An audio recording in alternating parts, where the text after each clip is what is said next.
Actually, being a financial planner, it is a long-term career path as such. Potentially looking at working with clients for 5, 10, 15, 20 years, mate. Yeah. I find it really, really hard not to think that you would be the right person. You know, when people say like past performance isn't an indication of future performance. I kind of disagree when it comes to careers. She's like, how did the job interview go? I was like, yeah, it went really well, actually. I got off the job. She's like, oh, fantastic. When does it start? Where is it? It starts start of November. It's actually in Dubai. Face dropped a little bit. What sort of timescale do you think is realistic for them to expect that they will one day be sitting down with clients face to face, building their own client book as a financial planner? You know, if I haven't been able to potentially put that person in front of one of the relevant advisors, whether it's tax, wills, estate, I feel like we potentially sort of failed the client as such, and it shows you like how innovative the company is as a whole. And of course, that all goes back to Chris Ball. He didn't have a gun to your head, did he, when you were doing that? Okay, Tom, thanks so much for joining me today on the Hoxton Life podcast. How are you? Yeah, all going well, thanks. Thanks for the invite to the podcast office. What do you think? Yeah, great. I mean, look at the view. Yeah. Unbelievable. Have you played golf down there? I haven't. I've attended a couple of the golf events that they've had on, but not really dabbled or played golf before. I can see the back of Top Golf. That's about as far as my golfing goes. Have you been to Top Golf? Yep, done that as well. Had a few goes. Didn't go too well, but yeah, enjoyed it at least. Did you play the Angry Birds game? Yes, yeah, that was it. The Angry Birds one, and then got quite confident, thought I was doing really well, and I lost. So yeah, went very badly in the end. Well, I went with Jack, and we all know how much Jack Povey enjoys a game of golf, right? Oh yes, he's quite serious about it. Right, okay, Tom. So you are a Hoxton employee, of course. This is the Hoxton Life. It's all about the careers of those that work at Hoxton. So let's just start from the beginning, though, because well, first off, how long have you been in the business for? So it was my 3-year work anniversary last month. So Fantastic. 3 years and a month now. Fantastic. And the job role you're currently doing? So I'm currently working alongside one of the advisors, so sort of coordinator, client relationship manager. Yep. I'm also part of one of the new roles within the team as one of the team leaders. So I also work with a smaller group of other coordinators and other business development managers, sort of working with them and sort of teaching, sharing my experience and my sort of knowledge with them. Brilliant. We'll go into that in a bit more detail in a bit, but I'm always interested in those that are coming into the business essentially as a trainee wealth manager, right? Internally, we'd call that a trainee wealth manager role. Yeah. So you're getting stuck in at the very, very beginning of the journey, and you're going to be learning some of the tougher parts of the job that you're going to benefit from when you become a financial advisor later on down the line. Is being a financial advisor something you're working towards? Yeah, absolutely. So I'm sort of within the trainee wealth manager role. Yeah. Now done my qualifications and sort of closer to that line of actually stepping up as an advisor. Fantastic. So yeah, that's always been the objective. So you're on the cusp of that at the moment? Yeah, in essence, so looking to, at the moment, potentially step up and sort of work alongside, or should you say work solely by myself rather than alongside an advisor, hopefully at the start of next year. Oh, fantastic. So prior to getting into wealth management, this trainee wealth manager role, what were you doing? Okay, so almost throwing it back to the very start as such. So went through school, did some A-levels, did A-levels actually within maths and finance. I wasn't necessarily the most academic people or persons at that time. I did that for a year and kind of left it. I was quite a lot more of a hands-on kind of person, a lot more of a sort of problem solver, a bit more entrepreneurial, very much into my hobbies of biking. And I sort of left the finance and maths as such and went towards following my passion of biking. So I went through the bike industry, worked within a few different stores, sort of went up the career path, career levels. And then I got to sort of the plateau, got to the top of the sort of role within my previous job at a company called Giant, and decided I wanted to make a bit of a sort of pivot, a bit of a switch. And finance has always been an underlying kind of area of interest to me. I think just at that time it wasn't the appropriate time to engage or sort of focus towards that as a career path. For me, it was better just to focus on my hobbies and my passions at that point. Then when I was 23, I decided I wanted to sort of pivot a bit and went towards and did an undergrad, postgrad, and then sort of ended up here in Dubai 3 years later at Hoxton. Okay, so walked away from education at the time, wasn't really something that motivated you. You mentioned biking. What type of biking is that? So it's a bit of a mix, really. Predominantly, it was always mountain biking. I'd say, as like most people, as you go through the years of biking, you then also go into road biking. So really, it's a bit of a mix nowadays. But used to predominantly be mountain biking. Yeah. Did you find that you you were almost kind of obsessed about your hobby? Was it something that you were really super interested in, which is why you wanted to A, ride your bike all the time, but B, be around bikes, be around people within the biking industry? Yeah, ultimately, I mean, it's one of my passions from, should we say, primary school as such. I'd meet up with your mates on the weekend or after school, and you go on your bikes and go for a little ride and do some jumps and muck about and bits. And that's just always continued and flowed through. All my sort of group of friends, they did the same. So it's always been a passion and something you've done very regularly. So it's always kind of been ingrained as such, something that I've done and really enjoyed. And I think that's why I kind of followed through into my work as well. So leaving college and not sort of following or pursuing the A-levels, pursuing the sort of hobby, the area of interest, I think that worked really well for me. Fantastic. You mentioned entrepreneurial mindset. Okay. Have you ever set your own business up or done things off your own back? Yeah, so I guess I've always been kind of slightly entrepreneurial, whether it's been working for the company, working for Giant as such. When I did the ultimate pivot when I was 23 and wanted to actually focus on my education and sort of progressing the finance career, at that point, I had my partner, Shani. We were kind of focused on purchasing a house and quite used to, should we say, a regular income stream. So I had to try and pivot towards the education, which of course is very full-time, doing an undergrad, while still maintaining sort of an income and towards our personal goals as well. So I sort of set up my own company, did my own bits on the side, you say, while I was working part-time while also doing online sales. So a mixture of sort of drop shipping, also upselling of products, purchasing and selling them on. And actually then became kind of my full-time job after about 2 years roughly. Then for the last 3 years before I moved out to Dubai, that was my full-time job. Just basically online sales and sort of drop shipping a bit. Kind of e-commerce type. Yeah, absolutely. So it's e-commerce. It was using a range of different channels, whether it's sort of Facebook, Amazon, eBay, they were the key ones, selling a range of different products. It did, again, sort of going back to come from my passion of biking because I understand that product. That's my area of expertise. I was able to sort of, utilize or really capitalize on that. And I was predominantly selling bicycle orientated with its products, bikes, accessories and bits. And actually, yeah, it worked out, very well. Interesting, okay. Everyone sort of would love to set up their own little online store, sell some things, make some money. Can I just ask how much you made a year off of doing that? Yeah, of course. I mean, it always starts slow, as many of these things did. Although I guess it worked. It did suddenly pick up quite quickly because I found a few products that weren't actually on eBay. So I was like one of the first people on eBay with one of the products. So actually, that went really well. I say probably, went between 23 and 25. I was kind of earning around 50 to 70 grand a year roughly doing that. Wow, off your own back. That's yeah, which is worked really well. It meant I could keep an income stream while actually doing my undergrad, focusing on that to ensure that I did well to really get my longer term goal, which of course is pursuing a career within finance. Brilliant. So when did you discover or when did you decide that a career in finance was for you? I guess for me, it was finance has always been of interest, sort of personal finances. When I was working for the company called Giant, I was doing, should we say, the accounts and bits like that. It's always been an area of interest, but at that stage, my passion was biking, my hobby.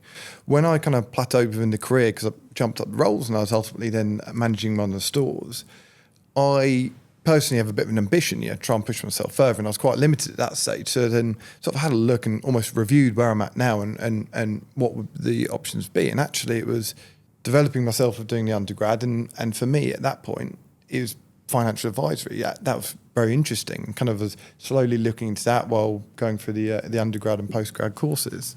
Knowing what you know now about working in wealth management, and you've come in as a trainee wealth manager, do you think doing the degree was a necessity to becoming a trainee wealth manager, say at Hoxton? Do you think it was a benefit? Do you think it's a necessity? What? I'd really love to understand your views on that. Because a lot of people think you have to get a degree to become a financial planner. Is it beneficial or not? And I'm kind of on the fence around this because I'm kind of playing around with a new idea for attracting new people to Hoxton. And one of those is like a graduate scheme, right? Okay, yeah. So I'm intrigued to understand what do you think? Do you think getting a degree or a master's is beneficial to someone coming in and starting a career as a trainee wealth manager and eventually becoming a financial planner? I don't think it should be something that's mandatory. I think it benefits itself in what you'll probably find is most people will do a degree. Most people follow the norm as such. They go through school, college, do a degree. They'll do a degree within one subject, but the amount of people that actually have a career path within that subject, it's very minimal. I don't think the degree itself really always adds value. I think it adds value from a standpoint in terms of maybe it develops you as a person. On a personal basis. Maybe, yeah, it's useful. For me, you know, it really built on my kind of analytical skills. I think very useful, it's very good, and it's kind of a way that you can potentially showcase your personal ambition or your personal drive to actually achieve a good grade as such. Although, is it mandatory? I'm not sure. There's so many people that do very, very well without, so many people that are very, very smart and clever, and they don't need to do a degree to really showcase it as such. Yeah, but it's I suppose from a hiring perspective, I think it is evidence, isn't it, that somebody Absolutely. can apply themselves. Yep. And then I'm always intrigued to understand, well, what did you learn from it? Yep. You know, what did it teach you about yourself? Yep. What skills did you gain around your organisation? Your Yep. analytical skills. I think it's not so much I'm not going to quiz somebody on the subject. Yes, of course. It's what did you learn? How did it make you a better person? Yep. You know, how did you structure your days? What was a challenge? How did you overcome them when you were going through it? And I think that's where I look at degrees and I think you've had to apply yourself. You've had to stick at something. To do that, it takes a certain mindset of which it's kind of evidence based on 3 or 4 years of doing a qualification. And I think it's something that I've overlooked because I never got a degree. Left school at 16. So I used to think, well, you don't need a degree, you don't need this. And the older that I'm getting, I understand that you don't. I get that. And there's plenty of people who go out and be an absolute success. There are lots of different careers you can go out and do that in. But I'm really leaning into, like, if someone can apply themselves for 4 years, that to me is like tick box. Yeah, absolutely. And I guess that's what I personally did as well. You know, I left college and didn't feel like I wanted to do a degree, although probably 50%, if not more, of my friends at that point were all going off to university, different areas across the UK, and some were abroad. And for me, it wasn't a necessity then. But then when I was sort of 23 and I wanted to follow a different career path, I think it was for me. It was ultimately, it's a way to showcase, like you say, whether it's sort of dedication, commitment, structure, your learning. It's a way to physically show this is what I've achieved. I put myself to this for the last 3 years, maybe 4 years if you're doing a postgrad. And actually this is, you know, it's something I'm personally proud of. I've got my certificates, so actually I've got that result for my time that I put in there. So I think it is useful, like you say, because ultimately, how else can you showcase potentially your sort of soft skills in other areas and the way you sort of manage yourself, your time and your dedication? Yeah, I also just love the fact that you've had an entrepreneurial streak within you. You've created a business off your own back. You understand hard work. You understand the more work you put in, the more you get back.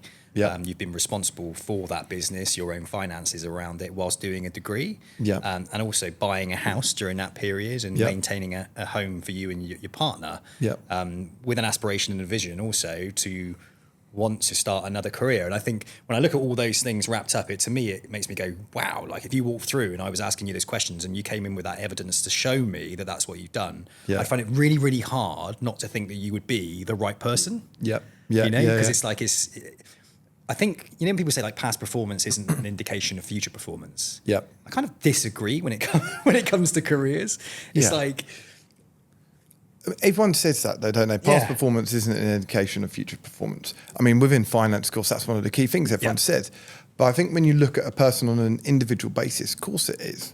Don't get me wrong, people change, you know, and well, they do change ultimately. But actually, looking at past performance or what you've previously done, that showcases this is what, you know, Tom's done. This is what Sam's done over the past 5 years. And what's the purpose or reason behind it, why he's done that?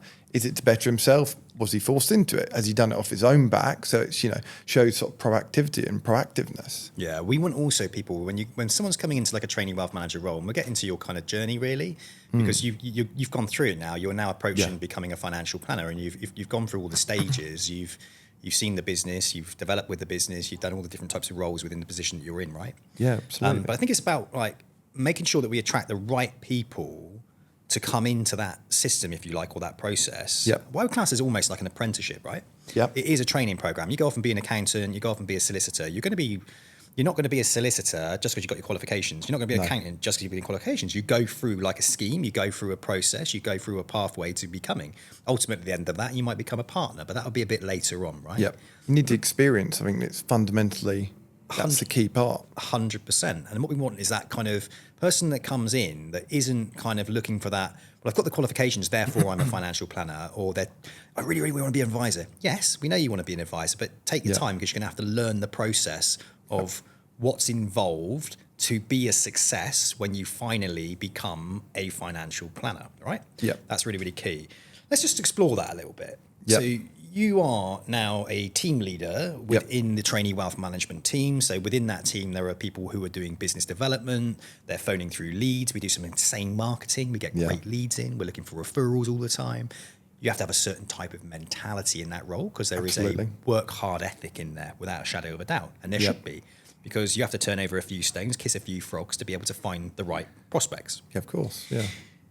If someone's coming to you now based on your experience, what would you be looking for somebody to join the team? I guess the key is looking at long term. You know, it's not a short term game. There's a lot of, should say, opportunities out there where you can kind of have short term gains as such. And actually being a financial planner, it is a long term career path as such. You know, you're looking at working with individuals for their long term plans and potentially looking at working with clients for 5, 10, 15, 20 years maybe.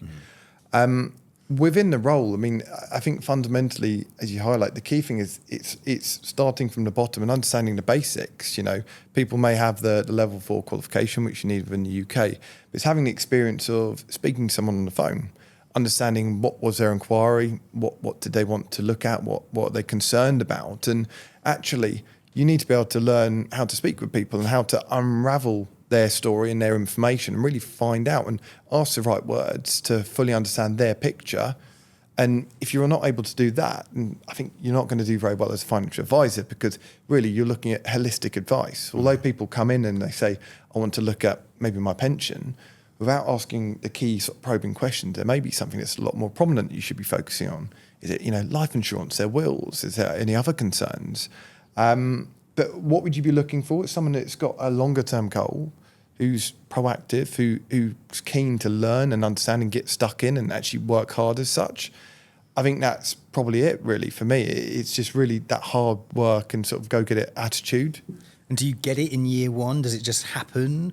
You know, how long does it take to really feel like the penny's dropping? Yeah, I think it's very tricky. Many people think I'm going to jump into the role and become a financial advisor. I'm going to earn lots of money. I'm going to do very well. I'm going to help all these high net worth clients. But you need to take a step back and realise you may have the qualification, you may not, depending on what sort of what your position is at the moment. But you need to understand all the fundamentals of financial advice, which starts way before giving the advice. You know, you need to understand how the whole process works, how to introduce Hoxton to the client, how to understand the client. And it's not easy, you know. I think it's a bit of a roller coaster for many people, you know, like myself. You have your peaks, you have your troughs, and what it is over the longer term, it's looking at the average and it going in the upwards and the right direction as such. Yeah. So no, it's not necessarily easy the first year or second year, but providing you've got that commitment, you've got that goal in mind, you know, which I did for myself, and you can get there. And actually, it's quite a fulfilling role, I'd say. Okay. So you work on an international basis. You're over here in Dubai, okay? There are plenty of financial planning firms in the UK. You could have worked in the UK, albeit it is very difficult to find a trainee wealth manager role in the UK, where a firm is also willing to give you a basic salary and performance-related pay, which we offer, right? Yeah. There's very few companies out there. One of the reasons why I joined Hoxton.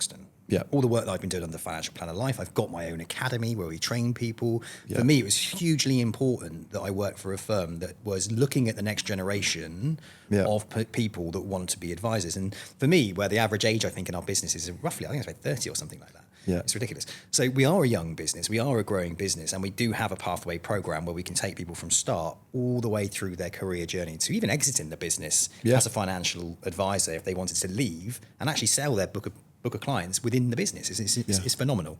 So for me, it was really really important that I joined a firm like that. Just want to sort of get that out there, really. For you, why international? Why not the UK?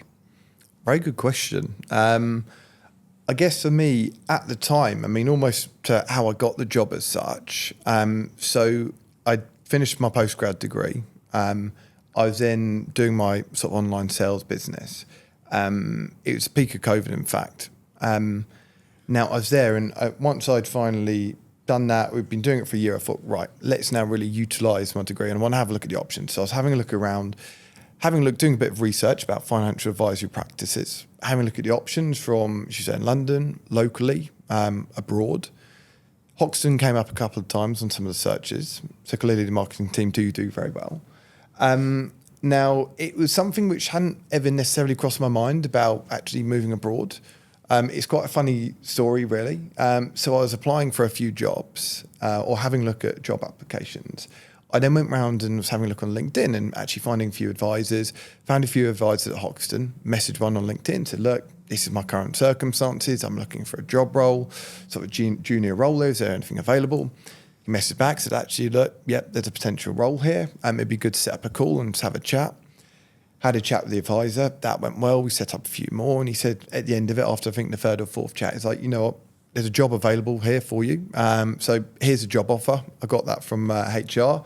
The job starts in 4 weeks on Monday, 1st of November, let's say it was. That went well. My partner, Shani, then came home from work that day. And she's like, how did the job interview go? I was like, yeah, it went really well, actually. I got offered the job. She's like, oh, fantastic. When does it start? Where is it? I was like, so starts start of November. It's actually in Dubai. Face dropped a little bit. She's like, okay, wasn't expecting that. I was like, yeah, so job starts in 4 weeks. Yeah. We need to get out there in basically 3 weeks, get a flight out there. You might have to speak to your work tomorrow about maybe handing in your notice. And then, next minute we're out in Dubai. And that's kind of how my role started, or how I actually got the job at Hoxton, which is a bit of a crazy sort of whirlwind, really. That does sound mad. Fair play to your missus for actually going along with it and supporting you then. Yeah. And here we are 3 years later. She's still together? Yeah, still together. Luckily, fantastic. We got married the following year after we moved out here. Yeah. Both, really enjoying the sort of lifestyle and almost going back to the sort of the international versus UK sort of financial advisory practice element. For me, I've never worked within a sole UK or an international financial advisory. So, of course, this is my first experience. And actually, it seems to work very, very well because we've got the office in London, we've got the UK licence. You could, for example, if I want to move back to UK, I could move back to UK, work within the UK office. We can service our UK clients. I can be based out here, which works very favourably for time zones. So we've got clients globally, from Australia, Asia, locally Middle East, UK and US. It's a very good location being here, and actually having the offices and the licenses globally means you can service clients wherever we are. So from the international standpoint, it just seems to make absolute sense, because I know a lot of people as well, having spoken with them, advisors but sole UK practices, when their client potentially moves abroad, a lot of people coming to Dubai, a lot of people going to sort of Saudi, etc., they can't then service the client anymore because they're based offshore, but we're in a very sort of unique and lucky position that we can. Yeah, 100%. I'm with you on that. Again, when I was looking around opportunities for me when I sold my recruitment business and I wanted to get into financial planning, Chris invited me out here to take a look, and 16 years of working in financial planning recruitment, international space was never really, held in a positive light. Yeah. So I was like, look, I'll come out and let me look underneath the bonnet. I was skeptical. Yeah, absolutely. Right, I was skeptical. And when I came out and I sat down with Chris and I looked under the bonnet and looked at the business here, started to actually understand what international advice actually is, because I would put my hand up and say maybe I had a perception of it that wasn't quite aligned to what it is like currently. Yeah. I was blown away. And then all of a sudden I saw the opportunity. It was like, so you're regulated in the UK and you're regulated out here and the USA and Australia and you're doing it in India, South Africa, and you've got passport in Europe. Yeah. So does that mean that a financial planner who's in the UK at the moment could actually move to Dubai and continue to service their clients that they've got and do that tax-free? Yeah, they could. Oh. So when they're out here as well, they can actually then also service clients that maybe in the US or move from the US to somewhere else. Yeah, that's exactly what we're doing. We're doing 401k and IRA rollovers. Yeah. And Australians? Yeah. I was like, oh my God, that is a huge opportunity. Absolutely. And all of a sudden the penny dropped for me. I was like, this is ridiculous. Like, it's a great opportunity. So when you look at someone like you who's coming in at the beginning of their career and you're going straight into a multi-jurisdiction, multi-licensed financial planning company, soon to also be in the DIFC out here, right? Yeah, which is really, really cool. It's a huge opportunity. It isn't Mickey Mouse. And then when you looked a little bit further, and the fact that Hoxton are a fee-based financial planning business, right? They're not some, dodgy commission-based company, right? That's a thing of the past. Chris has built a proper business here. Paul Tate in compliance, global head. Unbelievable experience, right? Having to deal with all those different multi-jurisdictions. We've got somebody now in the UK who's heading up compliance there. Jonathan Jay's come on to build out the UK. This isn't some Mickey Mouse operation. We have boots on the ground in multiple countries. So for me, it was like, yeah, there is something special going on here. Yeah, 100%. It's like an exciting company to work within because you're not restricted. There's so many options as well, whether it's, looking longer term and actually say, ultimately, I do want to move back to UK in, 5-10 years. I can. I'm not restricted. I don't have to give up my clients. Yeah. Or if you want the opportunity of moving to US. Chris has said that multiple times before. If you want to go work out the US office, fantastic. Drop me a message. Drop the guys in US a message and you can have a look at those options. So it's pretty limitless. Yeah. It's a very good and unique position to be in that you can, for example, we're sat here in Dubai, lovely weather, and being able to service the clients in the UK and everywhere else.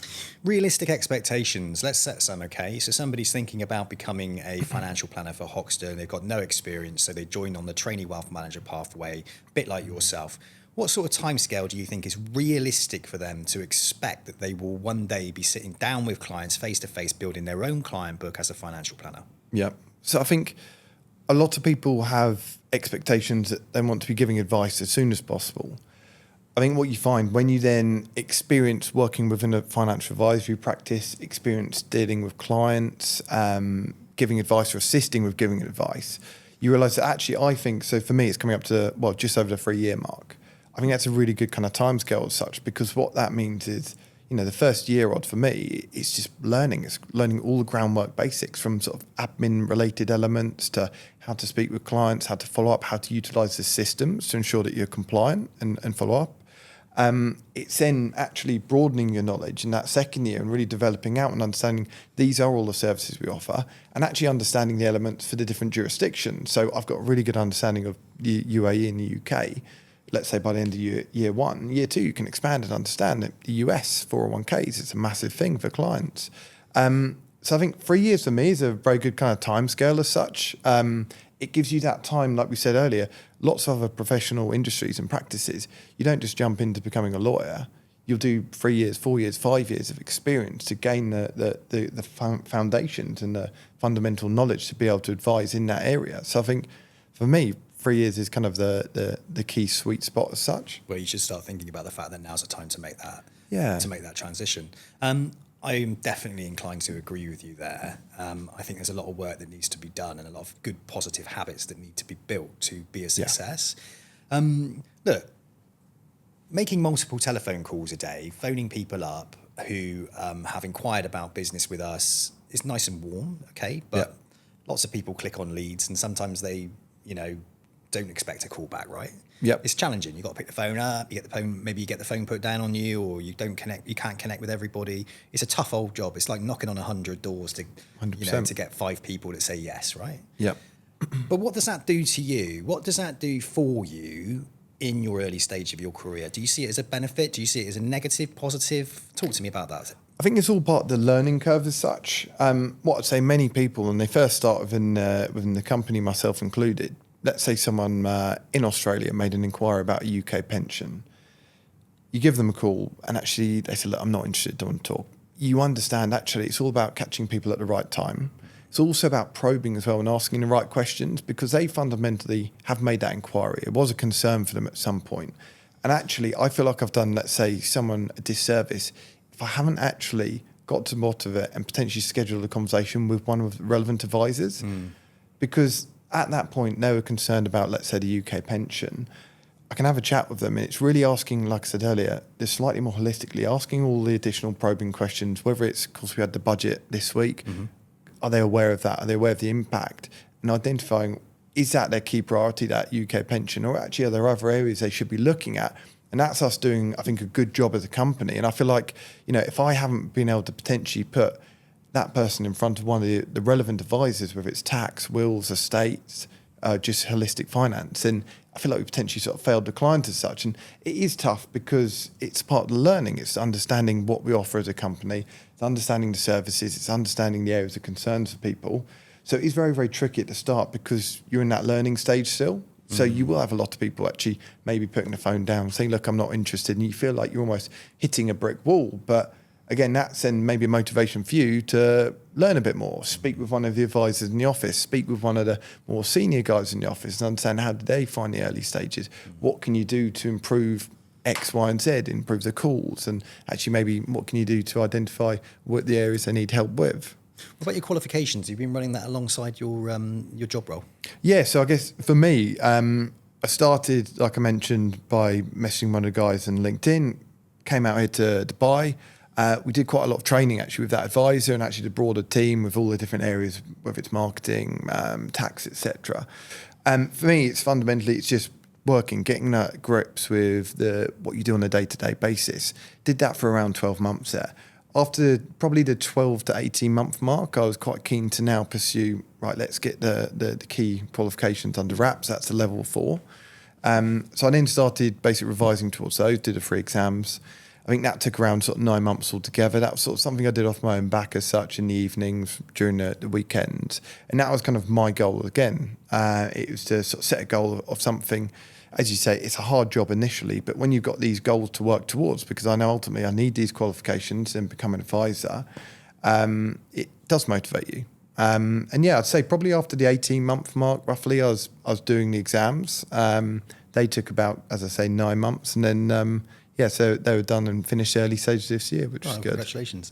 Who was that through the exams? So that was the CISI one. So yeah, really good. It was.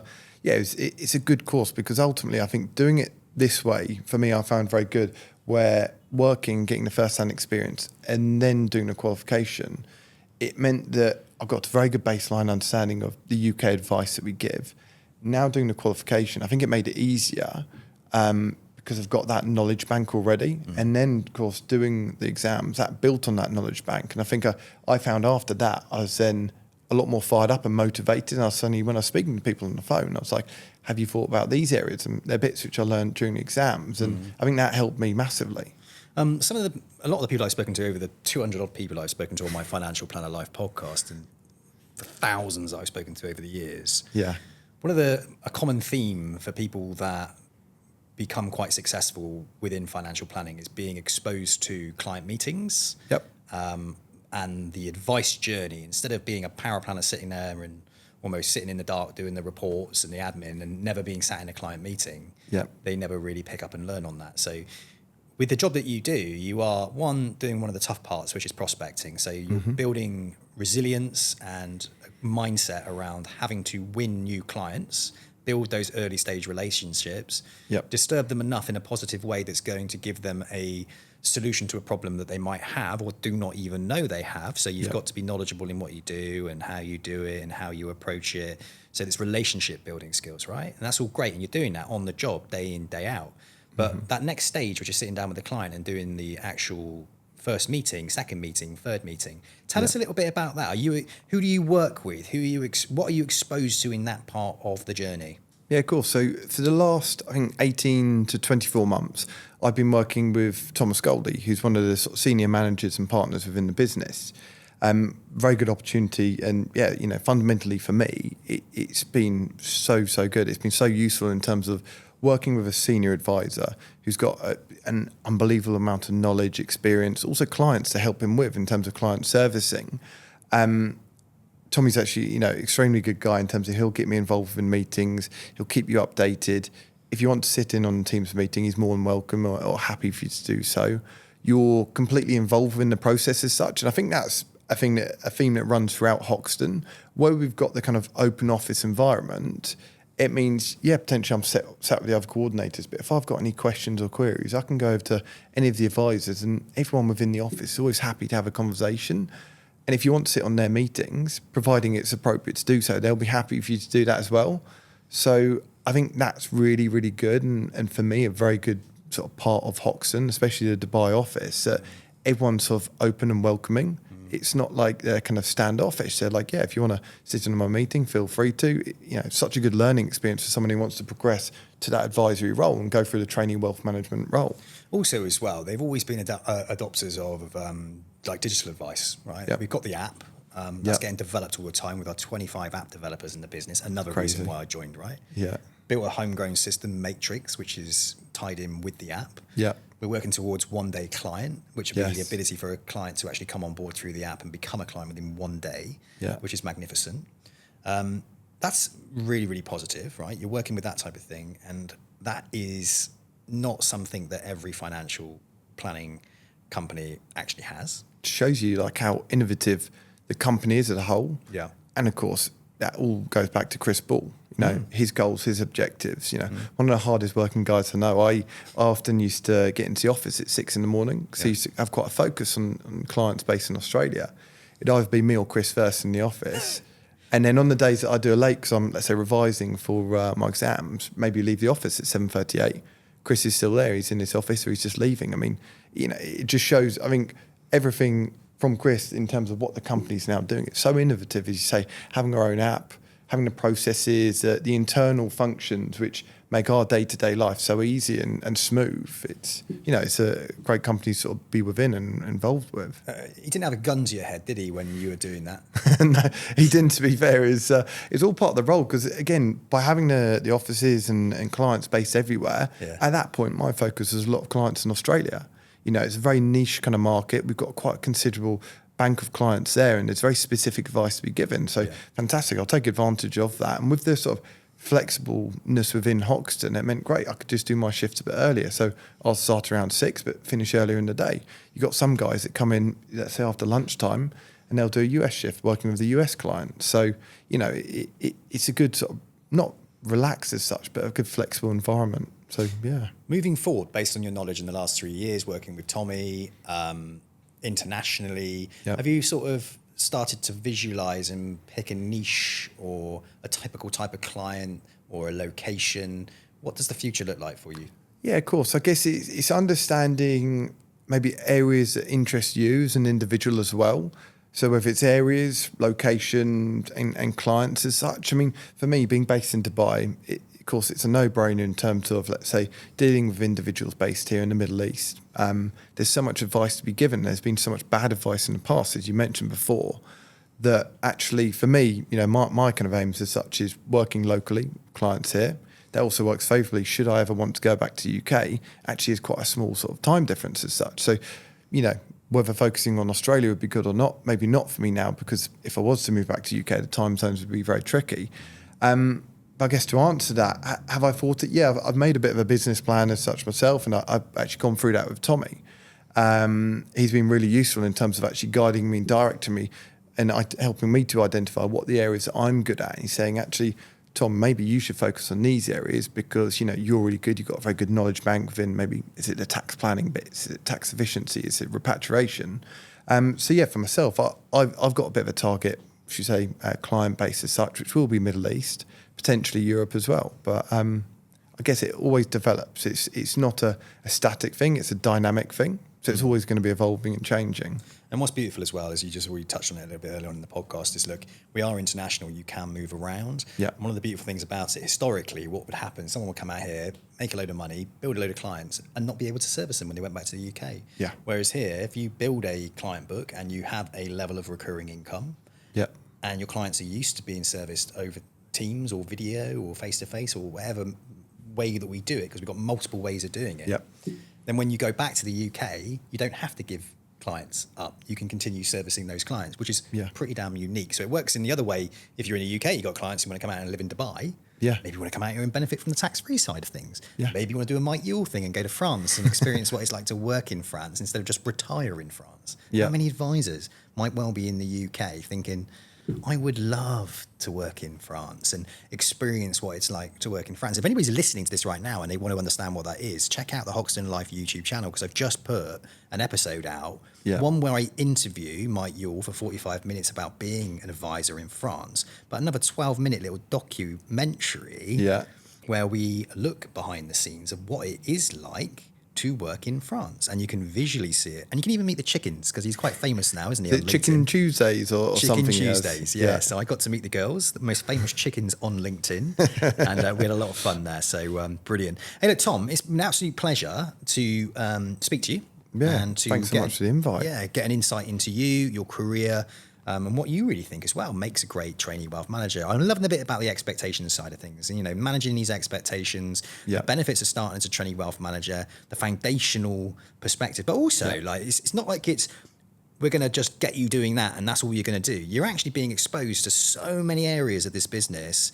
You're sitting down with Tommy, one of the top advisors. He's taking you through the process. He's training, he's developing, he's mentoring you. That doesn't sound like a greedy, selfish type environment to me. That sounds like a progressive growth mindset environment where people are helping and support each other. So Yeah. brilliant. Thank you so much for sharing that. And it's a real pleasure to meet you. Yeah, thanks so much, Sam. Appreciate it. Cheers, Tom.